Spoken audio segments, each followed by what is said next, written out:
There's a lot of weird shit about the moon landing and the moon itself. Of course, I mentioned the Van Allen radiation belt.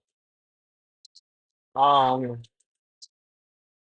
is it permeable for humans? Is it impermeable? I don't know.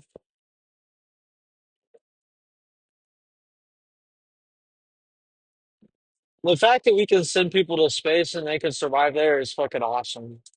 I definitely think, astronauts have been to space. I definitely think Neil Armstrong and Buzz Aldrin, those guys have been to space. Pretty sure they landed on the moon, but even some of those videos are like, there's so many weird things that don't make a lot of sense about the moon landing. Um, yeah, I really wonder if there's any moon bases on the other side of it because we only ever see one face of the moon. The moon's always facing us from one side. The other side is always facing outward. So you could literally put anything on the other side. It would get the same amount of light too and darkness that the side that faces us gets. It's not actually the dark side. It's just called that for semantics. It's really just the side we don't see, which is why it's called the dark side of the moon. And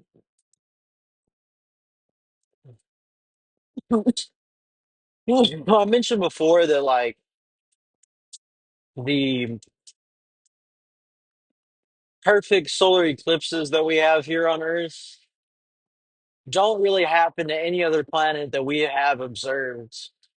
And I'd imagine that it's extremely rare to have a perfectly spherical planet that is the same size as the sun in the sky. I mean, a perfectly spherical moon that's the same size as the sun in the sky. It's real bizarre, our Earth moon sun relationship. It really doesn't make a whole lot of sense. And it's just weird. If the universe itself isn't enough for some people to believe that there is some kind of intelligent design or creation to get the math for gravity and the math for everything to mathematically work in a way that could eventually develop stars, planets, and life. Um, if that's not enough for people not to be an atheist, then the moon, earth, and sun itself should be enough for people to think that there's at least something that helped seed life here, whether that be God, whether that be the gods, whether that be uh, non-human intelligence of some kind, like alien, or maybe a simulation of some kind. It's very bizarre. The universe is so huge, it doesn't really make any fucking sense. It's like fucking massive.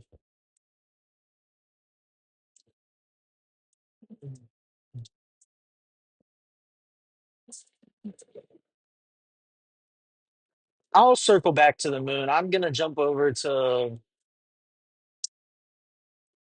pre-ancient human civilization because I really think that human civilization was going on for tens of thousands of years or hundreds of thousands of years before historians say it was because there's a lot of stuff that we could have accomplished in the time that human beings have been alive for the last 300,000 years. Homo sapiens have walked the earth, and there's a lot of stuff that I definitely think we accomplished in that time that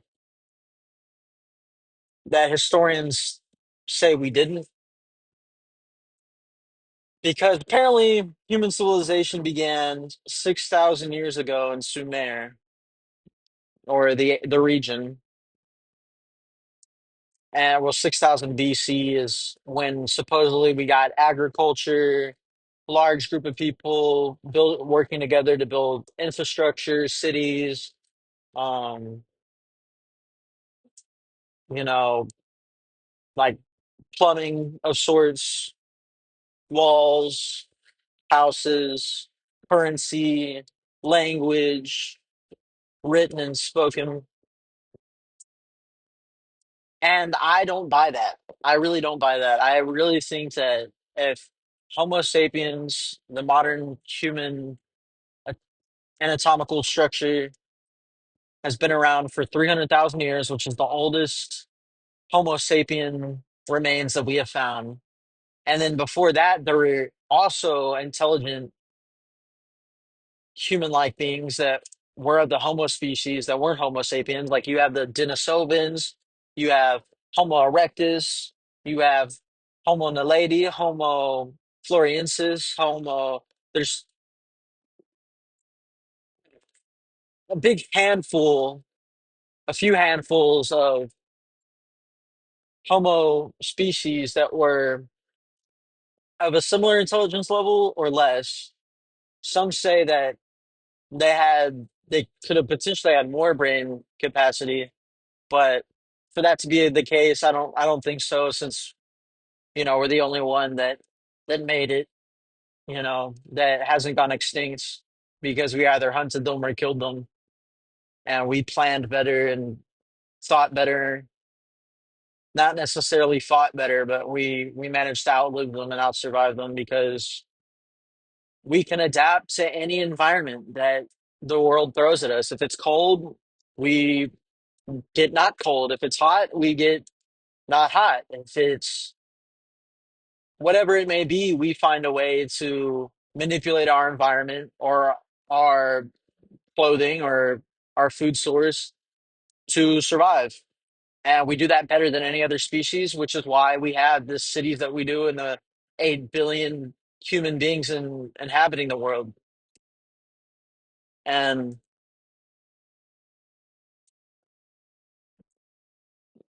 we just got very lucky that there hasn't been a cataclysm in the last 10,000 years that has reset the current reset of civilization. I think there's been a few resets for us to get to where we are today. I think, over the last 300,000 years, there's been multiple times where Homo sapiens have risen, built up infrastructure in society, and fallen. I mean, if 200,000 years ago, 150,000 years ago, even 100,000 years ago, there was a massive city like we have today, there wouldn't be any evidence of that left. There, there really wouldn't be anything for historians or archaeologists to find where we could say like, hey, they had this big city or they had certain technology. The technology that they may have been using more than 10,000 to 100,000 years ago could have been vastly different from our industrial revolution technology and our mechanical machines that we use today. Their technology could have involved frequency and you know herbal medicine and very sophisticated stuff that is probably more in tune spiritually and harmonious with the earth than the type of technology where plastics, petroleum, oil, burn something and push it out the back. Well, I guarantee you there's something that's far better than just burning something and pushing it out the back, and that's what a lot of these fucking UFOs are. Um, I think the Great Pyramid wasn't originally a tomb.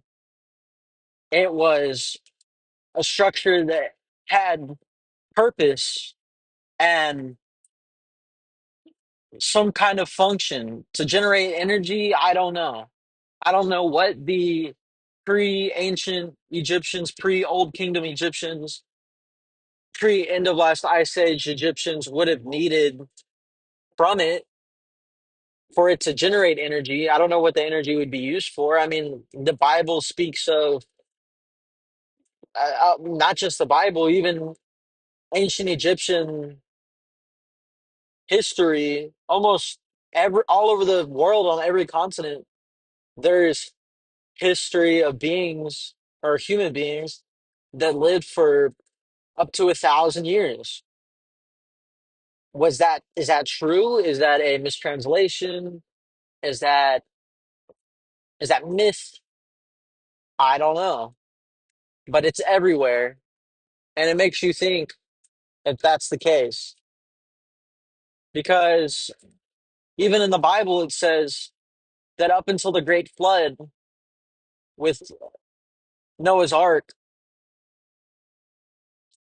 people lived up to 500 to 1,000 years at their very oldest.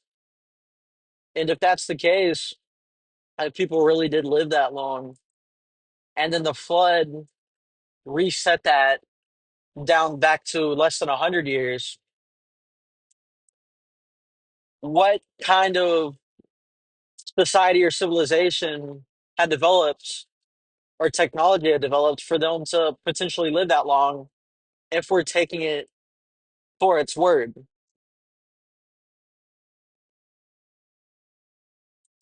I think the date of 6,000 BC being the date of human civilization rising, I think that's just human civilization rising recently.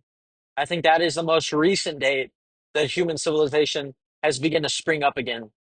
And of course, today we have huge cities like New York, LA, Houston, Chicago, but we also have people in other parts of the world that are living very indigenously, very similar to the way humans have been living for 300,000 years. There's still hunter-gatherer tribes on this planet that are uncontacted at the same time as there being massive cities and infrastructure. And I think that that could be said for most of human history, Homo sapiens history, that at the same time you could have both coexisting at once. And I think that that goes back for a very long time. I always find it hilarious that there's a Columbus Day or that in 1492 Christopher Columbus sailed the ocean blue. And then I remember being a kid and learning that in history class, like it was the first time someone had ever voyaged across the Atlantic Ocean or any big ocean like the Pacific. And I remember being told about the ice bridge that connected Alaska to Russia.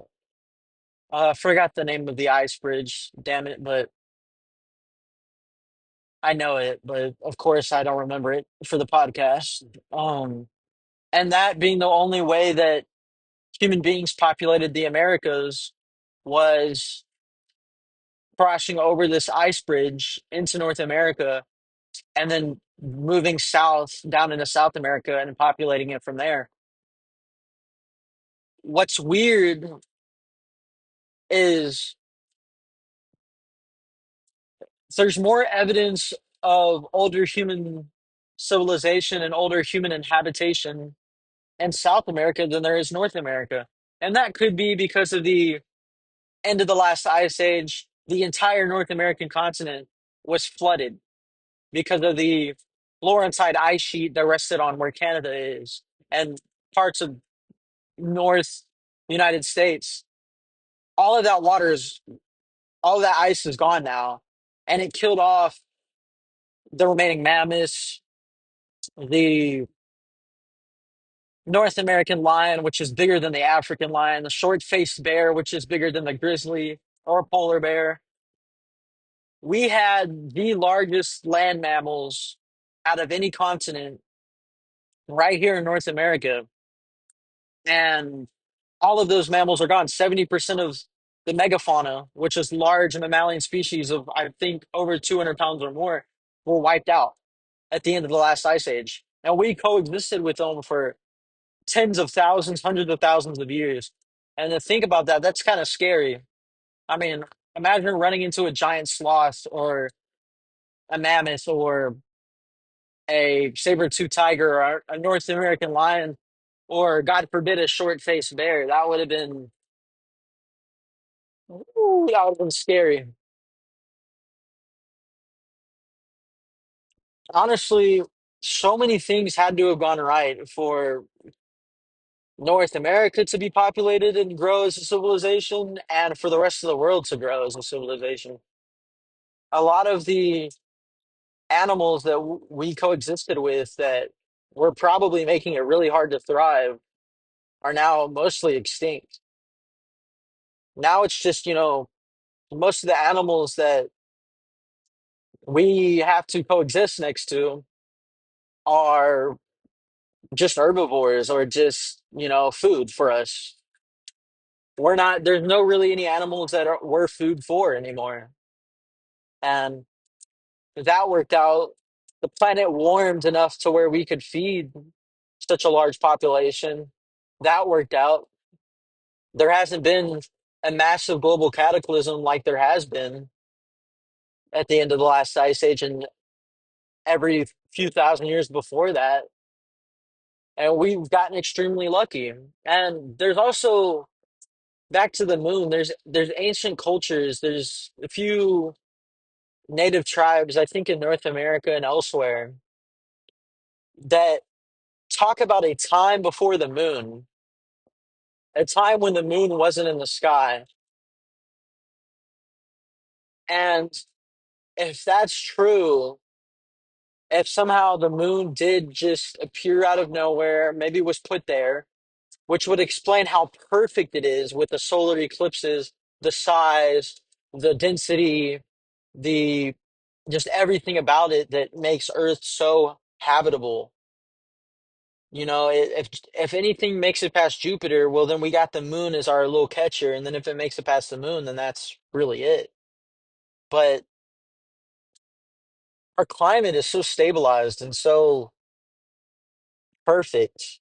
And if you look at a graph before the end of the last ice age, it's really all over the place. It's really far less stable. And I'm curious as to if the moon has something to do with human life being able to develop to such an extent. And I'm sure it does. And it's just so interesting. I mean, life probably could have developed without the moon, but I don't think intelligent life would really have a chance.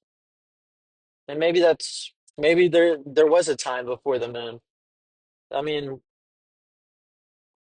scientists and they say that the moon was formed from a collision in Earth's early period of developing. There was a collision, massive collision, and it formed the moon out of the Earth and the other material that collided with it. But if that's the case, why is the moon made up of such different minerals and materials? It's not the same.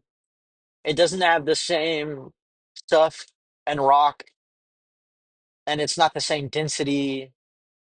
It's really so unsimilar from Earth's minerals and surface,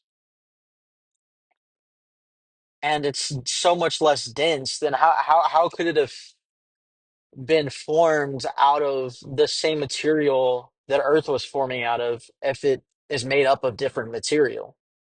Not only that, for there to be a moon that formed out of a collision with Earth, and it formed into this perfect spherical ball that has a perfect orbit, perfectly circular orbit at the perfect distance, the perfect size, and the perfect density for us to have the perfect tidal waves and the perfect, you know, climate stabilizer and perfect solar eclipses, which, by the way, we haven't observed any other planet in the universe so far with what we've seen that has perfect solar eclipses. Every single movie, Star Wars, Dune, they all have perfect solar eclipses in them. And it's great for visuals, it's great for cinematography, but it's unrealistic in terms of alien planets having a perfect solar eclipse that is visible from the ground. Yeah, you can have a solar eclipse uh, on most planets if the moon passes in front of the sun, but it's going to look like a small rock far away because most moons orbit at a much greater distance than our moon. Most moons are much smaller. Most moons aren't perfectly spherical. Most moons don't have a perfectly spherical orbit. So to have a 99% of the sun blocked out on a solar eclipse is just, and then to have that formed out of a collision with Earth and it to be made up of different materials than the Earth is made out of and a different density, all of that. I think that the moon came from somewhere else. It's maybe like a fucking Death Star without the death ray. I don't fucking know. But it's so fucking weird. And it's really blows my mind because if the universe, if gravity, if the elements, if all of this math that had to create the universe isn't enough of some kind of coding or intelligent creator, intelligent beings, which had to have come from a universe that wasn't created, so it kind of throws the whole thing out of whack, right? But if that's not evidence of some intelligent design of some kind, wherever that intelligent life may have been created, I don't know how you can get intelligent life without, you know, Darwin's evolution at some point, because otherwise something was there and always has been, and nobody created it. And that is weird because looking at us, we had to have been created. And if that's not enough, then the Earth, Moon, and Sun and human life is evident of something. The moon specifically. If the Earth and Sun were here, okay, the planet's in the Goldilocks zone, it's fine. But the moon just throws the whole like something out of nothing to the grave because to it's more likely to win the fucking lottery 10 times over than the Powerball 10 times over than to fucking have the moon be there the way that it is. There's also there's so much more with the moon. It's so crazy. They did some controlled explosion tests on the moon a while back, and it was reported as ringing like a bell. So when you ring a bell, there's a lot of reverberations and vibrations that make it as loud as it is, and those vibrations translate to sound waves, whatever. The moon, when they did the controlled explosions on it, and they recorded the seismic activity that was generated from these controlled explosions on Earth because of its density, because of the thickness of the crust and the internal, inside the not pyramid, Earth, the reverberations are dampened and slowly fade out rather quickly. But on the moon, it kept reverberating for I think over an hour. They could still detect the vibrations from the controlled demolition or explosions, and that's evident of a few things: that the moon is hollow and has some hard outer shell, which Death Star, awesome. I want that to be the case, but not really if it's Sinister, which is the whole soul. There's a whole thing about reptilians and or some alien race, and it's like a soul harvester, harvest your soul, spits it back out. Something weird, kooky, crazy. There's something weird that people believe that the moon has to do with that's rather scary, but I don't want to get into that weird shit today. I might get a little bit more into it, but so there's the hollow moon, which could be responsible for the reverberations if it had like a hard titanium shell. There's something that's far more likely, which is I don't want to say volcanic, but since it's so much less dense, there's supposedly some pockets that make up the moon's internal structure. There's a lot of pockets of, empty cavities of space, like caves underneath the moon's surface that could potentially have generated the necessary seismic activity that we saw in the readings on the graph to make it ring like a bell. That there's a lot of hollow chambers, which is less cool than a hollow moon. But yeah, there's the hollow chambers and passages inside the moon that were carved from volcanic activity. I don't know if the moon has any of that. I'm not sure if it does. I mean, there is the lights that have been seen from the moon. There's these pictures and people who look through telescopes that have seen lights like almost like the aurora borealis lights that occur on Earth that are because of like solar activity or something.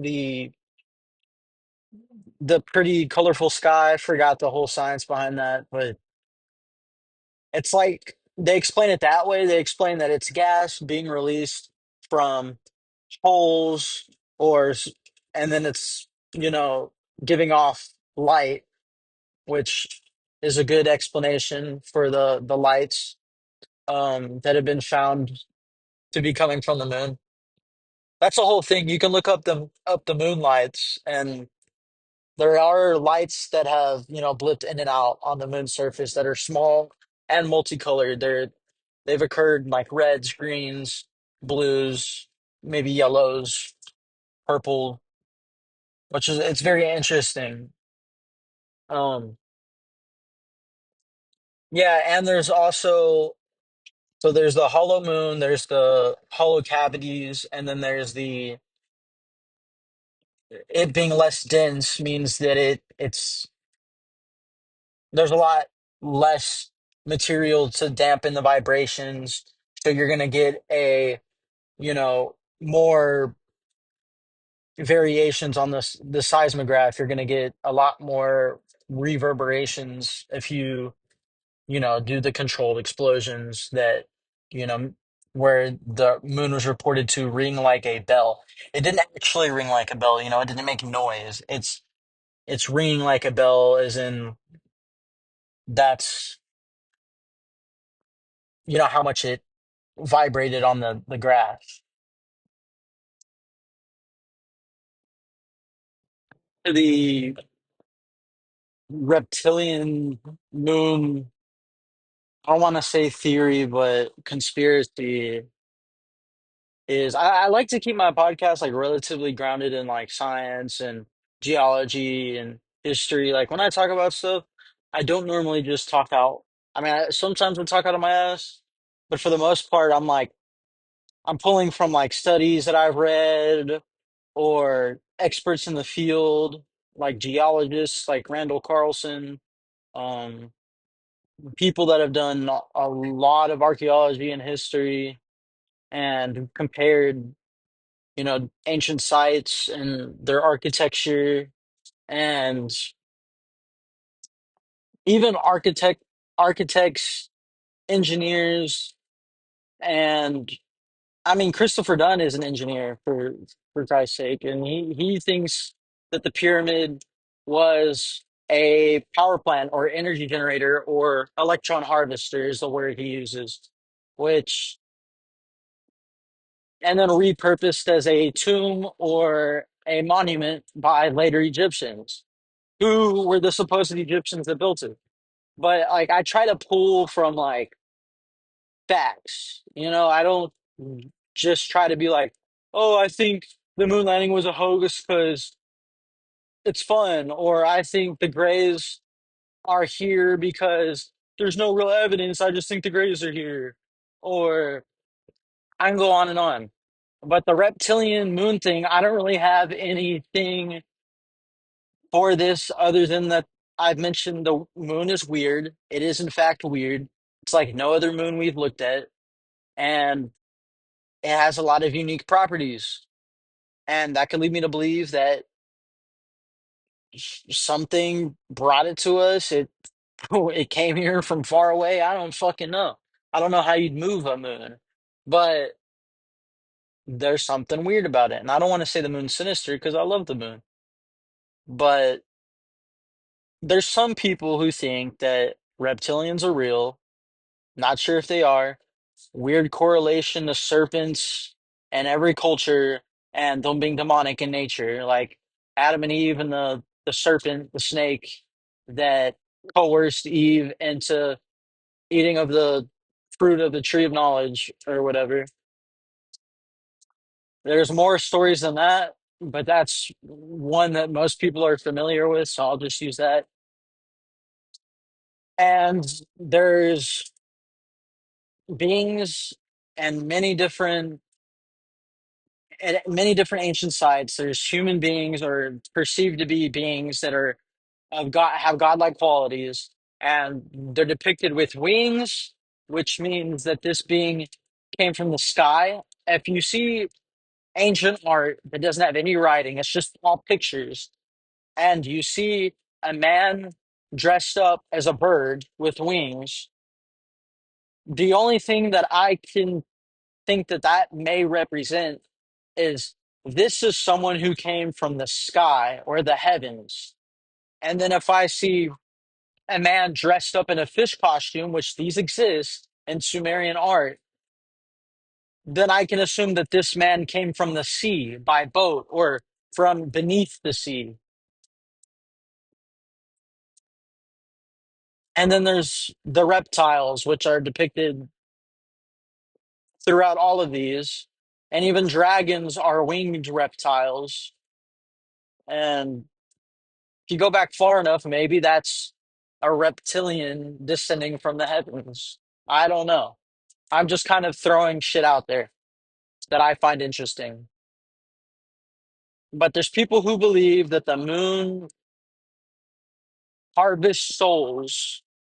When you die, your consciousness, your soul, whatever makes you a human being, and I don't really know if souls or consciousness exist. Maybe it's complex brain networking or something. But they believe that the moon harvests this.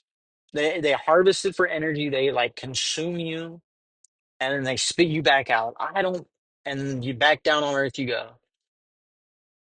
So I don't really know. All I know is that it's weird, and I don't think I believe that. I definitely don't. But you got to keep an open mind about everything because shit's fucking weird out here. I was talking to a friend the other day, and I was like, the moon or the planet that we live on might be like the Men in Black movie. Earth might be like the Men in Black movies, and not as wacky or goofy or as abundant as the Men in Black movies, where aliens are everywhere. They're your fucking mailman, and they're working normal jobs, and they need some sugar water. But like, there might be alien beings living amongst us, not necessarily in our day to day, not necessarily as our politicians, maybe not necessarily like, walking around as a wolf in sheep's clothing, as a human being that's not really human. But there's alien beings that more than likely um, live somewhere on Earth or beneath the Earth's surface. And I mentioned this before. If I was an intelligent being, it always comes back to aliens because that's fucking fun. All right, okay. I like talking about that shit. I love probably talking more about ancient history, but I can only mention so many different things. If I start talking about the vases, then you know you have to see the vases and learn about how sophisticated the vases are. I don't know why you'd make a vase so perfect, but that's a different conversation. Kind of getting off topic with the vases, but mentioned this before that if you're an alien being, you probably would know how deadly the surface of a planet is if you're intelligent enough. And you would probably find a way to exist beneath the surface of planets because that's the best way to stay hidden. That's the best way to do whatever work you want to do. I don't know what kind of purpose you would have. I don't know what kind of stuff would drive you to do, anything if you're that intelligent. I don't know if you're just observing evolution take place or society develop or being caretakers or like shepherds or the Lord is my shepherd. Oh shit. But I don't know if you're being a shepherd or if you're, you know, the evil side of the yin and yang. But yeah, but existing under the surface would be the most easy way to survive long term. Because whatever happens on the surface, whether it be volcanoes, nuclear fallout, um, winter, harsh winter, um, pole shifts with, high amounts of radiation, whatever it may be, you're gonna live through it because you're in a part, you're under the ground. You can pump oxygen, whatever you need to survive. I don't even know if they breathe oxygen. Who fucking knows? Their blood might be fucking purple. They breathe CO2. I'd like to think that most intelligent life is similar in the fact that they inhale oxygen and breathe out carbon dioxide, and their blood is red. And but that would mean that I don't know because almost every single animal on this planet, its blood is red when exposed to the air. Who knows? Maybe some of these beings don't have blood and they're synthetic, or they've evolved past synthetic and organic life. And that's where, the dimensional aspect and spiritual aspects of this alien life talk comes into play. I know some of this sounds crazy, but there's people that are way more deep into this than I am. And honestly, they probably been smoking too much or something and going down too many rabbit holes. But there is some credible people, some legitimate people that aren't trying to spread bullshit that believe some of this stuff. But that's that. I'm probably gonna step away from the alien stuff, maybe come back to it later. I always love coming back to my alien shit. And I was also talking about this with a friend the other day that the latitudinal, I hope that's a word, coordinate, the north degree coordinate of the Great Pyramid, the Middle Pyramid at Giza, is the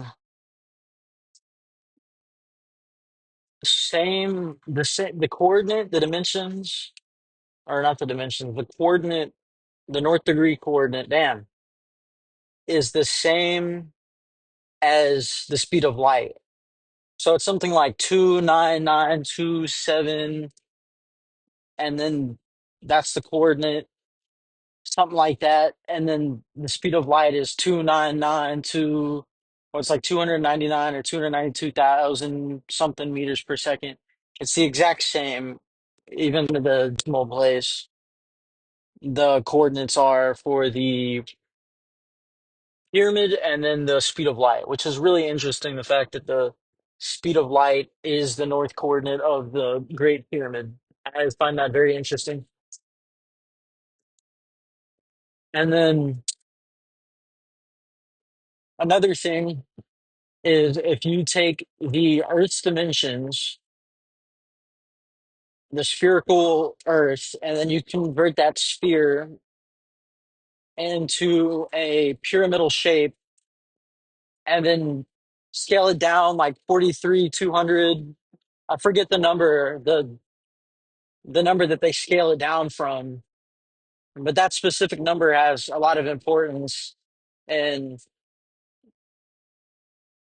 sacred geometry, I believe.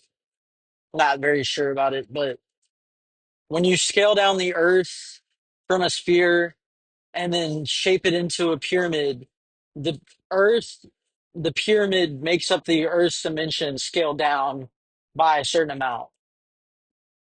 I forget which dimensions. I don't know if it's the diameter or the circumference of the equator, but when you scale down the Earth down to a pyramid, it's the same.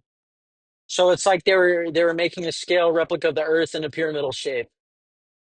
And then there's so much more to the pyramid. It's not just a monument. It's not supposed to be a tomb. It's something that's supposed to stand the test of time, be there tens of thousands of years later, at the very least. And it's supposed to send a message to future humanity. It's like a giant uh what's it called when they bury something and they dig it up later? It's a giant time box, time fuck, what's it called? God damn. It's not that hard. It's basically just a giant like I don't know, it's supposed to send information into the future by withstanding the test of time and the dimensions of it and everything else send a message basically. It's not just something that somebody wanted to be buried in, and it's originally wasn't meant to be something that someone was buried in. You know, they never found a pharaoh in any of the chambers and any of the pyramids. I don't know about any of the pyramids, but definitely the most significant and oldest pyramids. They've never found a king or pharaoh in, and they're they're saying is like what they're saying is, oh, it was robbed before, and it was cleaned out before we could get to it, and somebody ran away with all the gold and the pharaoh's the mummified body or whatever. But in the king's chamber, the sarcophagus, it's called the king's chamber not because they ever found a king in it, and the queen's chamber is called the queen's chamber not because they ever found a queen in it. It's just called that. It's just the names. That's just the names of the different chambers of the Great Pyramid. But the sarcophagus box that the supposed rumored pharaoh who built the pyramid or one of them was buried in, um, it's too small to hold the body of a full grown man, and it's too small to hold the body of a teenage boy. The box, the sarcophagus would have had to hold a small child. You can't lay in and extend unless like you're buried sideways or something.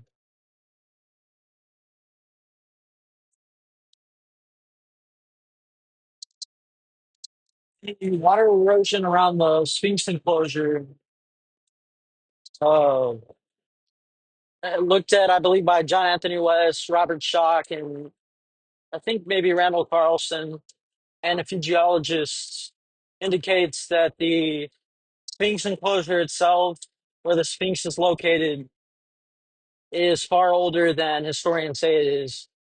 And I've already talked about the precession of the equinox in a previous video. I think it's podcast number 2.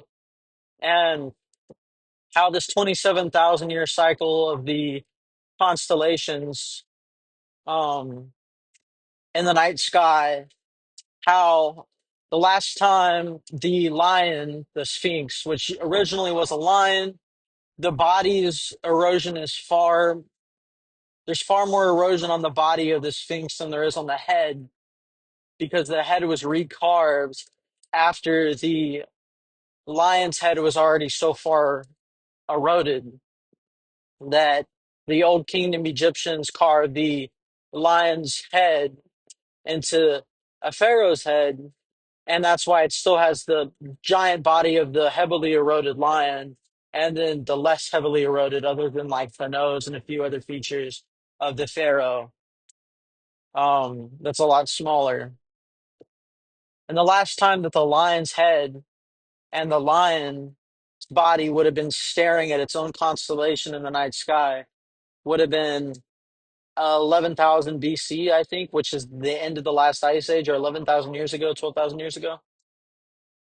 And that would have been staring at the constellation of Leo around that time and the whole precession of the equinox. And I think on the spring or summer solstice, something like that. And then the last time before that would have been another 36,000 years ago. I mean, it would have been 36,000 years ago before our time, 27,000 years before that.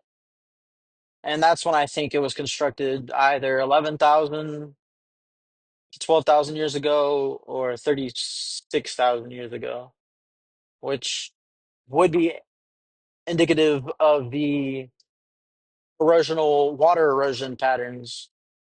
The wind erosion, of course, there's going to be plenty of that, sandblasting. But, you go back more than 6,000 years ago, and especially the end of the last ice age and back, the Sahara Desert wasn't a desert, it was the Saharan savanna. It was a savanna-like. It had a lot more water in the region, a lot more rivers and lakes, and that would have been a much better place to construct the pyramids to begin with, um, and the Sphinx. So it really just makes a lot more sense. Uh, that dating makes so much more sense than the conventional historical dating of the Sphinx and the Great Pyramids.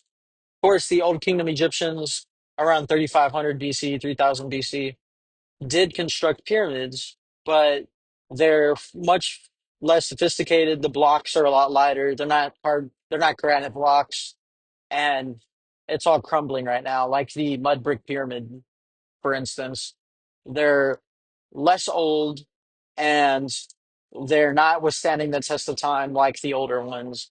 And it looks as if a different culture did it altogether. The same ancient Egyptians that built the Great Pyramids aren't the same ancient Egyptians that constructed the other pyramids located around Egypt. And it's just indicative in the architecture alone and the stonework. Um, the older the stuff, the more sophisticated it is. The newer the stuff that's already crumbling and it doesn't look, the quality of the stonework and the quality of the material that they use is just not as good.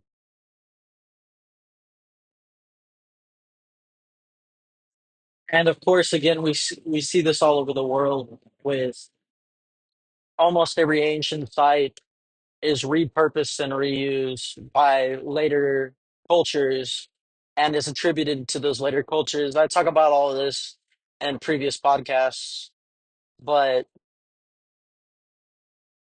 yeah, I don't want to get back into it again. If you're interested in this kind of stuff, I have a few podcasts that are more strictly on Atlantis and ancient cultures and building materials. I could go more in depth. Um, I kind of want to save a lot of the in depth stuff for my documentaries that I'm going to be making with video. I hope that those get more views because I'm putting a lot more effort into those than I do the podcast. Podcast is something that's not edited. I can just, throw it together in a day, get it out. That way, I'm not waiting to finally do what I've been wanting to do, which is make content. Um, the good content will come later. I've been trying to find time and trying to find a time when I want to actually edit these videos and It's just really hard. And it's hard to like I think I know what I'm gonna do for my next documentary. It's gonna be about UFOs and aliens, and it's gonna be the government disclosure hearing, Bob Lazar's story.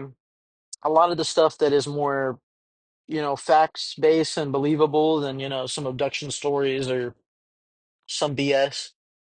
I don't want to get too wacky with the documentaries. I kind of want to have pictures, video, and evidence that all points to, you know, what I'm saying to be more true than false. And if it's possible that it's more false than true or a 50-50, I probably won't include it. But if it's, more than 80-90% probably true with the evidence that I collect, I'm gonna put it out there as, you know, because I do want to get wacky sometimes, but not too wacky. I really recommend if you're interested in, ancient technology, advanced technology, not just, you know, what's crazy is the wheel. Well, let me go back to that. If you're interested in ancient advanced technology, not like, the wheel or pulleys, but like actual advanced technology that we don't currently utilize because, it's either being blocked, suppressed, or whatever. Look at Christopher Dunn work on the Giza power plant theory. Again, I don't know what they would utilize power for, but it's very interesting. It's a very interesting thought experiment, and it's definitely more believable than this massive structure just being a tomb for pharaohs and to put dead bodies in. Each chamber and passageway has a function. The stones itself have a function. We think of something being built out of stone as unsophisticated because we build everything out of metal and concrete, but really it's more sophisticated and it's going to hold up a lot longer than most of our buildings. And a lot of these stones that they use, the stone material that they use, is conductive or insulating in nature. And it's all very interesting stuff. Christopher Dunn, Robert Schoch, John Anthony West, they just pushed back the date of the pyramid from 3500 BC to far earlier. You know, and traditional historian they say that the pyramids were built before the invention of the wheel, which I just find hilarious. Like you see a round rock roll down a hill, and instinctively, as a human being, you're like, "Oh, if I can get something round and circular, I can roll. I can roll." Like, obviously, the wheel came early on in Homo sapiens development. It wasn't like all of a sudden after the creation of civilization, we were like, "Oh, shit can roll if it's circular." Like, that's fucking stupid, you know? Oh, we can make boats. Oh, big sticks can float. Like the moment we saw an ant floating on a log to survive a flood, we knew that, oh, if we get a big enough fucking stick, we can float and we could probably go very far across this ocean that we can't see across and we can figure out what's on the other side. Which is why I think any recent history of someone selling the ocean blue like Columbus or, selling the Atlantic or Pacific didn't come till far later until big boats were constructed, I think is bullshit. I think people have been selling the oceans since early on in Homo sapiens development. We're naturally curious creatures. We naturally want to know what is on the other side. And we sent expeditions early on in the Homo sapiens development to these places on the other side of the world, and we populated them. And it's been like that since our beginning. And to say anything else just doesn't sound accurate, legitimate, or realistic. And that's my view on it. I think just thinking about it, logically, that makes more sense than most of, the historical timeline as it's been presented. That makes far more sense to me and to a lot of other people that are looking into this. Like Graham Hancock, for instance, which say whatever you want about him. A lot of his stuff is great, even as a thought experiment or not. It's a lot of his work. is fantastic. And a lot of historians like him. And I consider them historians because they spent more than decades of their life working on this. I don't consider myself an historian, but just because you get a degree doesn't necessarily mean that you know everything there is to know about a particular subject. It's because Dr. Zahi Hawass is a doctor in anthropology doesn't mean that he's the guy we need to go to for some of this information on some of this stuff because he closes down a lot of ideas that open up different interpretations. He shuts them down, and a lot of them make more sense than the history as it's been presented. Mr. Beast just did a video where he spent 3 nights in Egypt and explored the pyramids, and Dr. Zahi Hawass was featured in them as I figured he would be. And Mr. Beast mentioned some conspiracy theories in front of Dr. Zahi Hawass as a joke, and then Dr. Zahi Hawass shuts them down and says, "See, this is why." And the evidence he presents as saying, "See, this is why these are not true," is kind of like it. It doesn't really make it makes sense when you're watching it, but if you actually look into it, it's kind of just like a half explanation as no, this is why, because if you lean this direction, this is how I'd explain it. I'm not explaining it too well. I'm trying to think of an example from the video, but I'm blanking right now.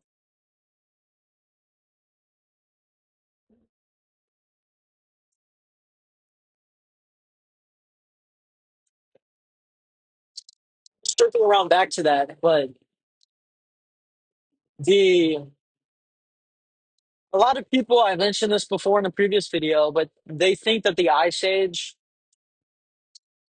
meant almost all of Earth's surface was, unbearably cold. And that's just not the case. The further you go north and the further you go south, the colder it's going to get, the further you move away from the equator. So during the Ice Age, the equator was very habitable. It was it's probably a lot more enjoyable of a temperature than it is today, a lot less hot, but still just as warm as, parts of Texas are during the summertime. The Ice Age doesn't mean that the whole Earth was cold and people were living in cold environments. A lot of people migrated to the equator just to survive the harsh winters of the Ice Age.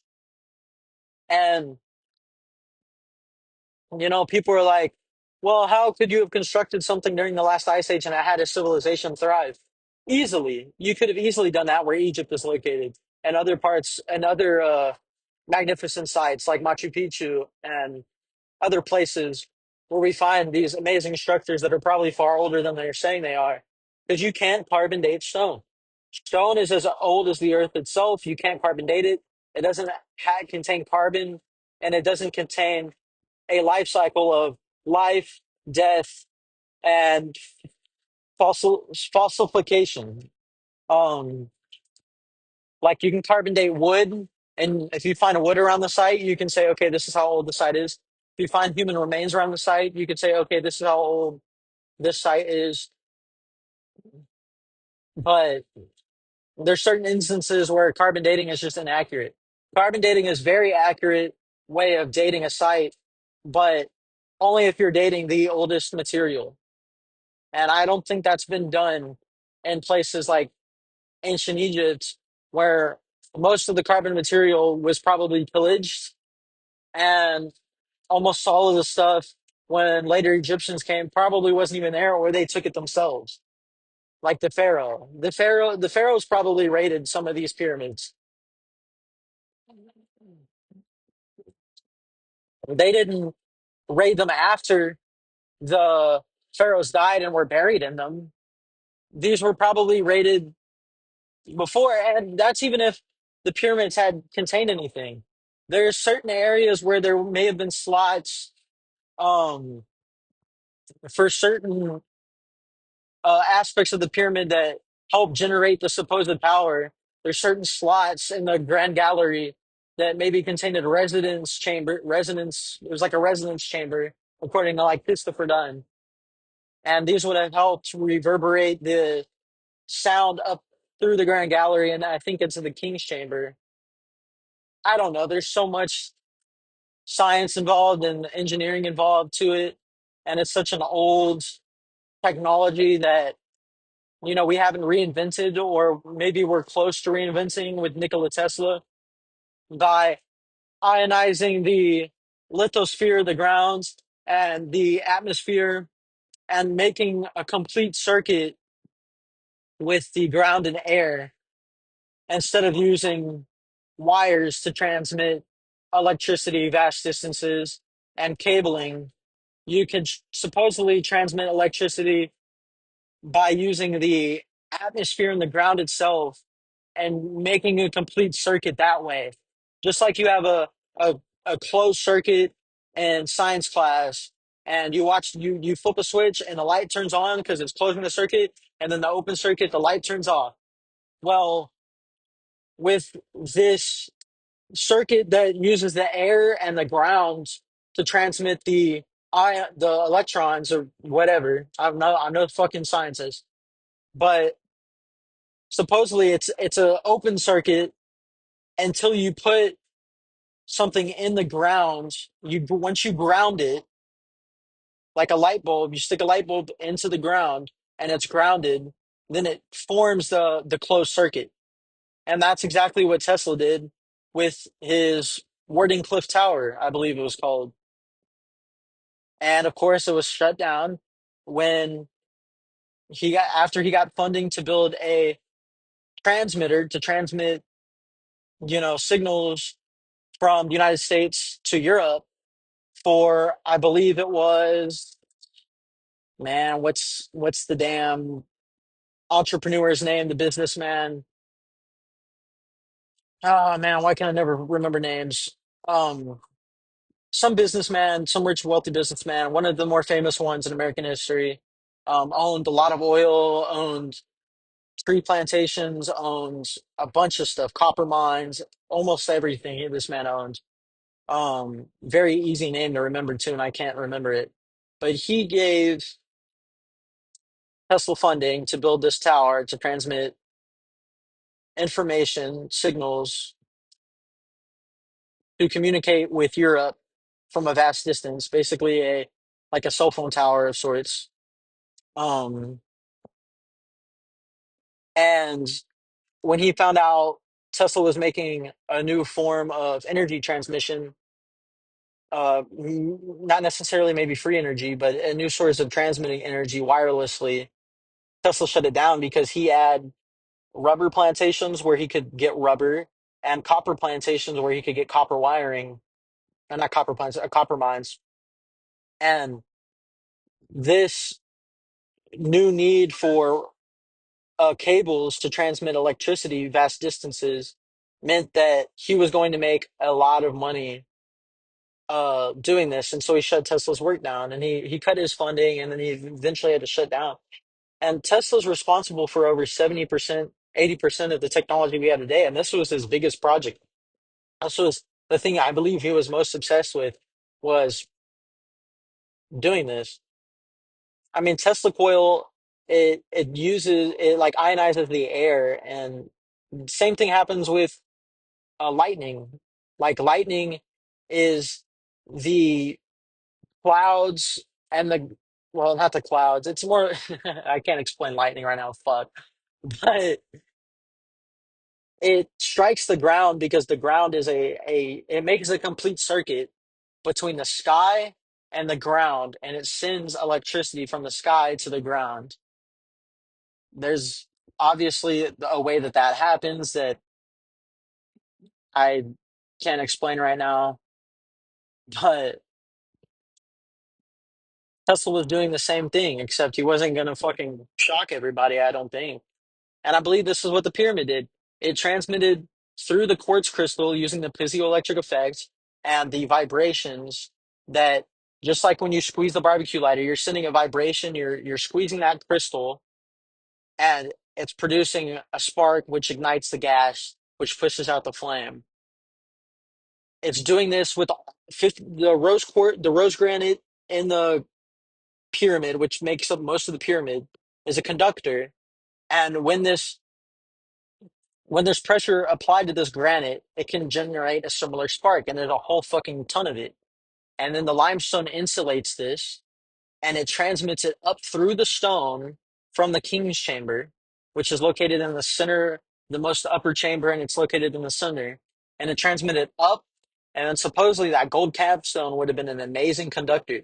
And then it transmits it up into the air, and then anything that is plugged in into the ground wirelessly will get electricity. Just like we can transmit Wi-Fi, cell phone signals, voice communication, waves wirelessly, you can transmit electricity wirelessly. It's duh. Like,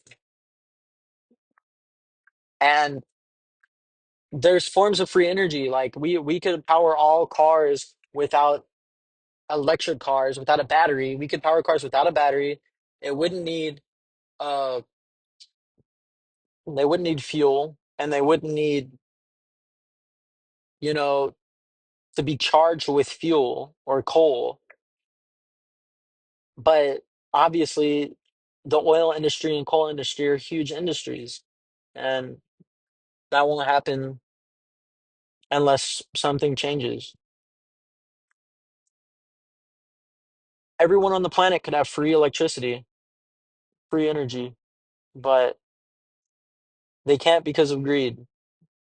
The cost of consumer goods would be cut at the most in half if cost of transportation was cut, because you no longer free energy, you no longer need to transmit goods with fuel costs.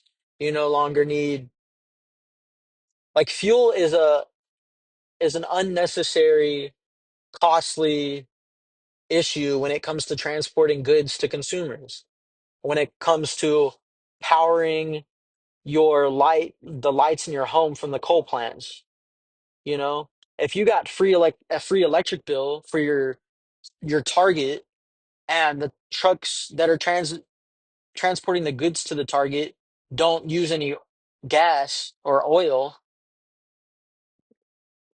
and so there's no cost of fuel. The only cost is you're paying the truck driver, which that might go out soon.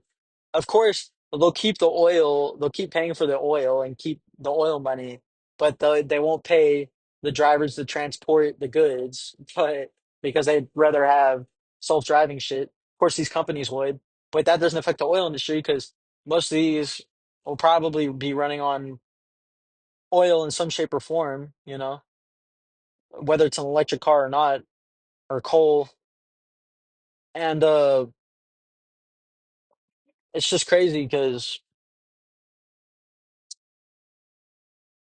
a lot of the shit you're paying for when you go buy something from the store is, the company trying to make a profit, which they're making way more than they need to.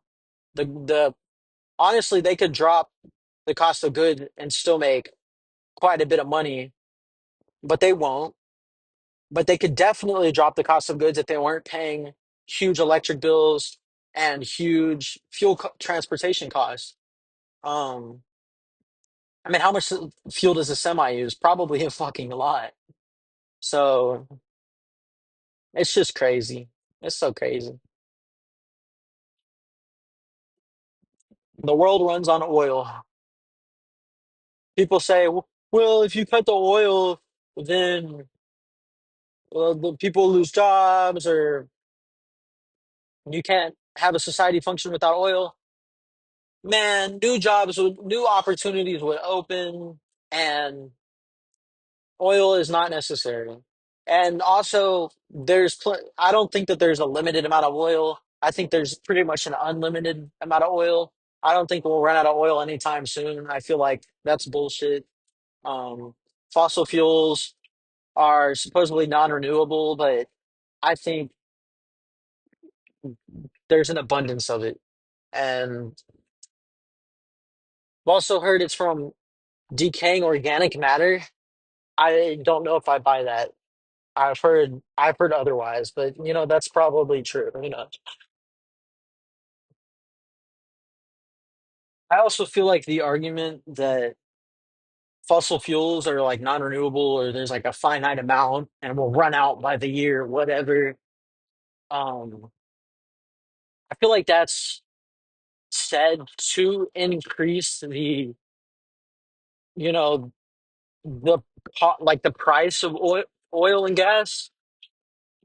Because if you say there's not a whole lot of it and then we're going to run out if we keep using it, that increases the demand. That increases the cost of it if there's not that much. I mean, if there's only like three Rolexes that are of a specific kind in the world, they're probably worth millions or hundreds of thousands of dollars.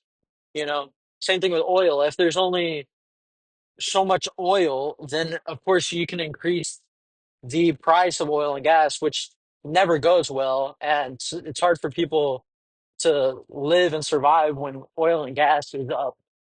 So, of course, you know, if there really was, I remember hearing that it was going to run out like, within the next century. And if that was really the case, then I feel like it wouldn't be as cheap as it is, if there really wasn't that much. And if there really wasn't as much as they're saying there is.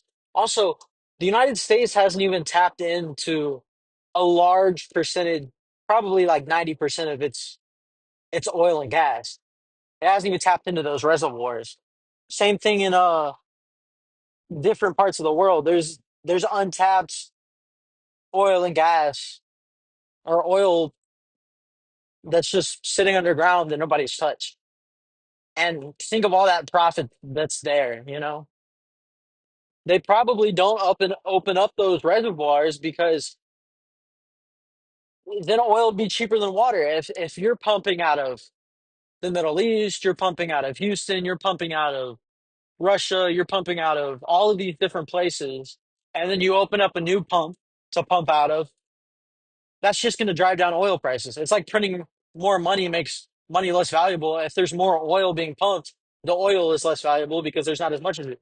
That's why they put a cap on the amount of oil that can be produced because they their margins are more, they make more money if they have a global cap on the amount that they can produce, which is why oil and gas is so expensive in some places. Here in Texas, gas prices are under $3, thank God. But like in places like Cali and other places, which California has a bunch of oil sitting underneath it. But in other places, there's just oil prices are crazy. And it's because there's this cap and because of, taxes and other stuff.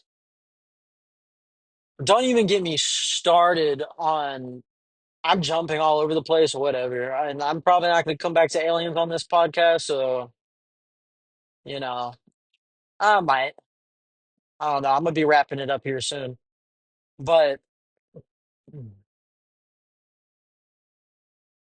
the the American tax dollars are being spent on the most stupid shit. Like, there's a lot of stuff it's being spent on that we need. And then there's a lot of it just being wasted in the most stupid ways. Like, there is federal tax-paying dollars going towards, state, like there was a state that wanted to build a like school or something or a hospital, I forgot what it was. And they asked the federal government for money, and then the federal government shelled out a few $1 million to help this US state. I forget a lot of the details. I'm sorry, guys. Build this this center. And federal tax dollars should not be going to individual states to help film. I mean, sometimes, yeah, but the federal government shells out money to a bunch of states for different projects that aren't necessary, and that the state tax dollars are supposed to provide for themselves. If California is doing bad financially because it's not using its tax dollars wisely, the federal government shouldn't pitch in and help California. California needs to help itself. You don't enable a child that isn't doing right. You help them the best you can. You help them when they absolutely need it, like the fires and when disasters happen. You step in for your child, but you don't just give them money because they're not spending their money properly. That's enabling your kid. And the federal government needs to be a parent to the states, and to the states need to be parents to the citizens, and and both ways. And it's just like, what the fuck, you know? When we're sending $200 billion to Ukraine, and an extra 5 or 6 billion, and then the Maui wildfires. You could have rebuilt all of those people's homes that are American citizens, by the way, with that amount of money, with $5 or 6 billion. You could have rebuilt every Maui resident's home that lost their house in the fire. Instead, you give them $700. It's like a slap in the face. Like they paid more taxes over their lifetime than the federal government even like gave close to them, and yet it's helping out other nations and giving money to ISIS and giving money to different terrorist organizations to help fund them, to help, you know, give the illusion that there's a problem that they need to step in. There's more to it than that, but the federal government gives money and gives weapons to places that, and gives, weapon uh systems to places that shouldn't be allowed to purchase it. And we shouldn't be making money off them, and we definitely shouldn't be giving them money to some of these places. Like, I'm pretty sure Israel is doing just fine defending itself, you know and I'm pretty sure Ukraine, if we didn't hold a coup there in 2014 to help overthrow 60% in favor of the pro-Russian government, then Ukraine wouldn't have had this bloody war. I'm not saying that I support Putin or Russia and what it's doing. I'm just saying that this war did not need to be happen if the United States and the European Union and NATO didn't intervene. There's a lot of this stuff that didn't need to happen, that didn't need to get funded, that American tax dollars could have been here. And it goes deep. It goes so deep. We're just shelling out money to different countries and different states when Americans need it here. If there's a huge disaster in a state like the Palisades, obviously California needs to be held liable for that. But just giving those people $700 when they lost everything, or Maui when they lost everything, yeah, the state needs to be held accountable and pay some kind of, you know, something for that. Not necessarily the taxpayers, but the people that are in charge of the taxpayers' dollars and where it's going, and the people that have not helped that disaster get stopped. That made the disaster happen more easily. They need to be held responsible. It's almost like these disasters are being taken advantage of, and I mentioned this before, to profit off of. Pharmaceutical companies make more money when there's a pandemic. They make more money when there's more sick people. If there's more cancer, there's more money being donated to these cancer foundations, and there's more people signing up for chemotherapy. Like, obviously, if I cured cancer or cured all of the world's diseases and problems, I'm not going to make any money. So what do? I give them medication, and then that causes a whole new line of symptoms. Instead of just solving the thing that's causing the symptoms, I'm solving the symptoms. I'm not. I'm just giving something a band-aid so you don't feel the pain, or so you don't feel sick, or so you don't have a headache. Instead of telling you to take more of this specific vitamin that you're deficient in, here's a vitamin. Here's a medication that's going to give you relief from the symptoms that are being caused by your bad diet, which is FDA is directly responsible for. You know, there's people that aren't gluten intolerant that think they have a gluten intolerance, that are allergic to gluten, but it's not really the gluten. It's American wheat that is developed differently and grown differently than grains from the Europe and other places.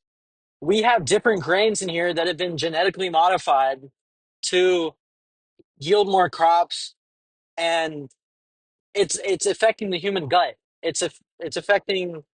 the body because you're not meant to ingest non-natural grains that humans have been eating for thousands of years. Gluten intolerances weren't a thing for the longest time, when and I mean, at least for the most part. Obviously, there's going to be a subset percentage where people are in fact allergic to gluten, but a lot of it's the glyphosate that's sprayed on the crops that we eat. If you're eating a chemical every time you eat bread, and it's on the bread and it's sprayed on the bread, and you're eating that chemical, and then you get sick every time you eat that bread, it, it's not necessarily because you have gluten intolerance. It's because the bread that you're eating is sprayed with a fucking chemical. Like, there's people that go to Europe and eat pasta and bread who have gluten intolerances and pizza, and they don't experience the same symptoms as when they eat American wheat.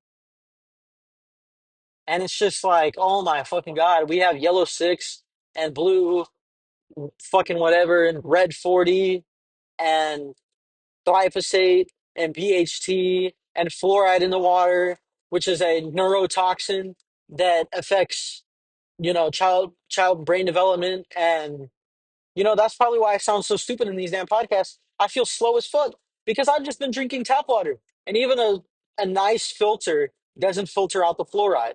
You need a really, really good filter to filter out fluoride. I can't afford that shit right now. I can't even afford. I just say I borrowed someone's bread to eat a damn peanut butter and jelly for breakfast. I'm sorry, I don't know why I'm talking about how broke I am. Like, the American food supply is a fucking problem, a huge problem, and it's not getting any better, and it won't. Sorry, I talked about this in another one, the FDA one, and the pharmaceutical and the education podcast. I think that's podcast number three. That was pretty good. I feel like this is one of my better podcasts. I kind of hit it hard on the moon, and that should sounded pretty good. You know, the moon is so cool. Look into the moon. Look into the lights on the moon. Look into just the bizarreness of our moon and everything there is to know about it. And look into these ancient sites and look at the way they're constructed. Just look up pictures of Machu Picchu and Sacsayhuaman. If you scroll enough, you'll find pictures of very advanced stonework and then rocks piled on top of that stonework and attributed to the same culture. The Inca didn't build what they found, they built on top of what they found, and it's evident in the less sophisticated rocks that are piled on top.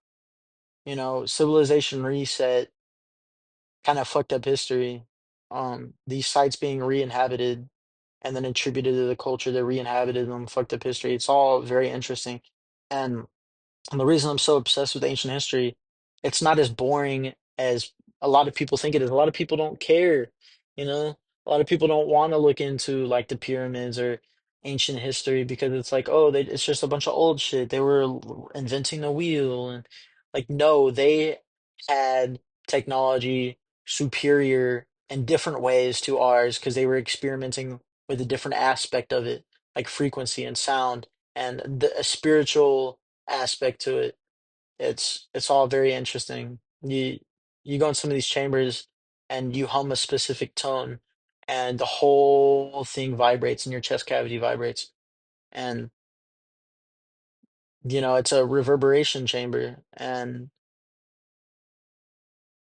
it a lot of these sites have function and a lot of the stones interlock and connect in different ways to produce a different result.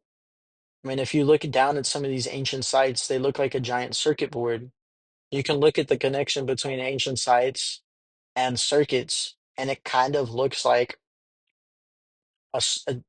modern cities don't look like circuit boards. I mean, the roads to get from place to place do, but the buildings don't interconnect the way these ancient sites do.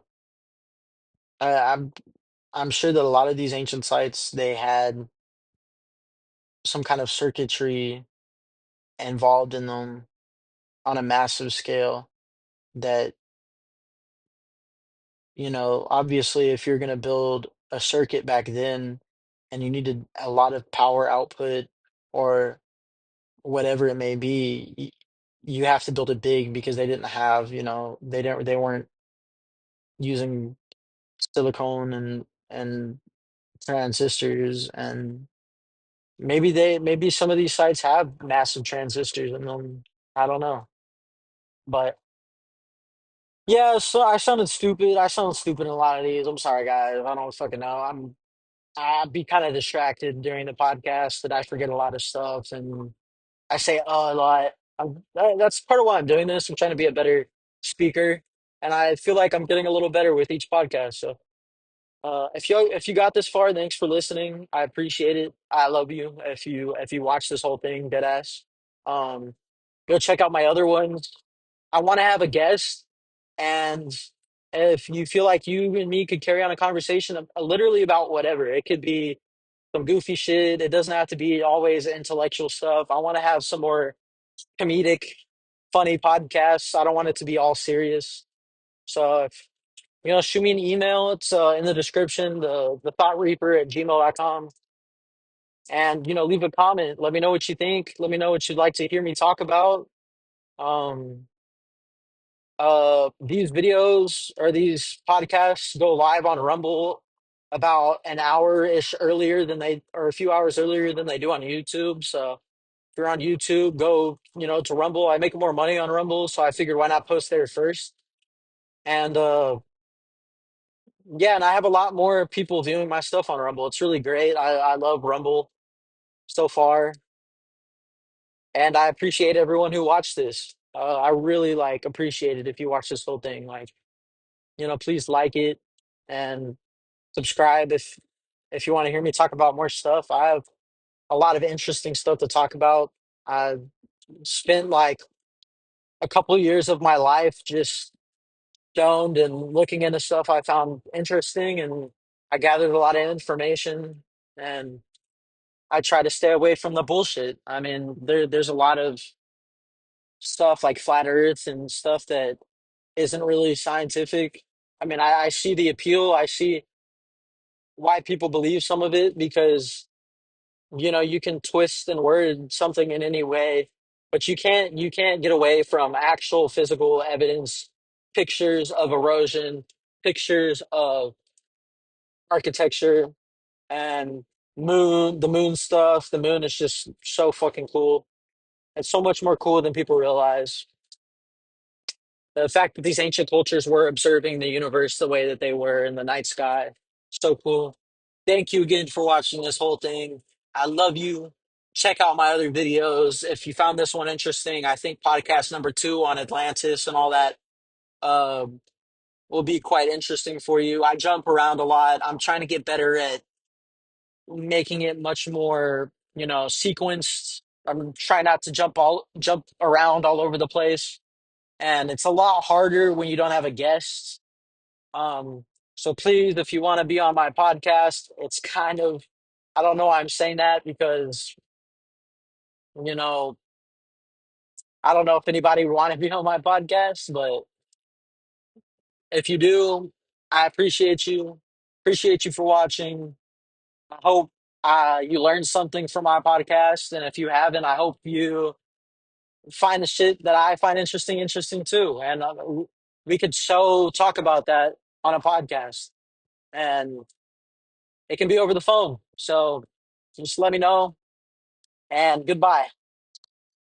So stay tuned because I'm gonna have a documentary soon, very soon. I gotta finish editing it. I think I know what I'm gonna do next in it, and that's gonna be my most the most amount of time I spend doing a video ever. So, and I'm gonna try to make it really professional.